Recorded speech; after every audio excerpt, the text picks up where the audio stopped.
आज हम पढ़ेंगे समास और उसके भेद। समास कहते किसे हैं? दो या दो से अधिक शब्दों के मेल से नए शब्द बनाने को समास कहते हैं। समास में दो या दो से अधिक शब्द होते हैं और वो जब आपस में जुड़ते हैं तो एक नया शब्द बनाते हैं जिसे हम समास कहते हैं। इसमें दो शब्द होते हैं। पहले शब्द को पूर्व पद और दूसरे शब्द को उत्तर पद कहते हैं।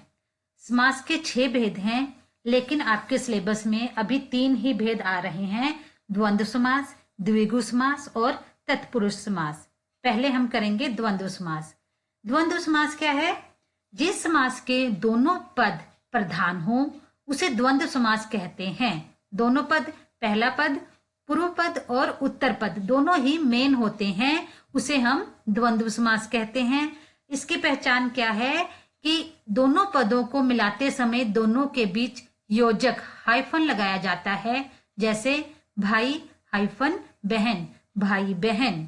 और जब हम इसका विग्रह करते हैं तो विग्रह करते समय इस योजक हाइफन को हटा दिया जाता है और उसके स्थान पर और, तथा या एवं का प्रयोग किया जाता है, जैसे भाई बहन, भाई और बहन।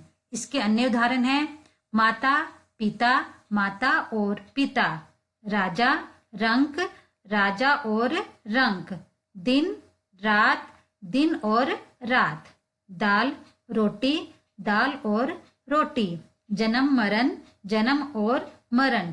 जब हम इसका विग्रह करते हैं तो हमने इस हाइफन को हटाकर उसकी जगह और लिख दिया।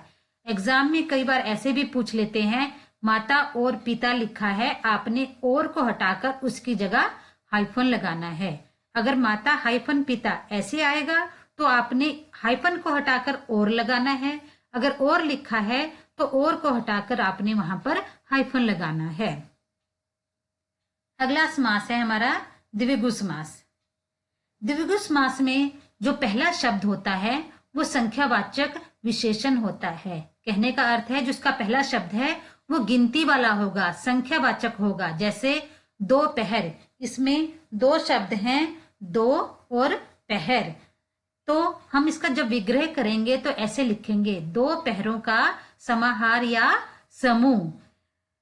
इसके अन्य उदाहरण है तिरंगा, 3 रंगों का समाहार, चौमासा, 4 मासों का समाहार, सप्त ऋषि, 7 ऋषियों का समूह, पंचतंत्र, 5 तंत्रों का समूह, नवरत्न, 9 रत्नों का समूह, चौराहा, 4 राहों का समूह। इसमें जो पहला शब्द है वो सब में गिनती वाला आया है।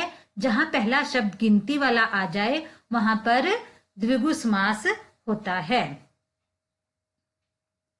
अगला है हमारा तत्पुरुष समास। तत्पुरुष समास में जो दूसरा पद है वो प्रधान होता है, इसलिए इसमें क्या होता है, समास का जब हम विग्रह करते हैं उस समय कारक चिन्ह बीच में आते हैं। कारक चिन्ह आपने कारक किए हुए हैं, कर्ता ने, कर्म को, करण से, संप्रदान के लिए। जब हम विग्रह करते हैं तो ये कारक चिन्ह विग्रह करते हुए बीच में आते हैं, जैसे रहा खर्च, रहा के लिए, खर्च के लिए बीच में आ गया तो ये तत्पुरुष समास हो गया। इसके अन्य उदाहरण है धनहीन, धन से हीन, रसोई घर, रसोई के लिए घर, राजपुत्र, राजा का पुत्र, लोकप्रिय, लोक में प्रिय, रोग मुक्त, रोग से मुक्त। इसमें क्या होता है, जब हम विग्रह करते हैं तो जैसे से, के लिए, का, में, से, ये कारक चिन्ह आते हैं। इन कारक चिन्हों के कारण ही हम इसको पहचान लेते हैं कि ये तत्पुरुष समास है।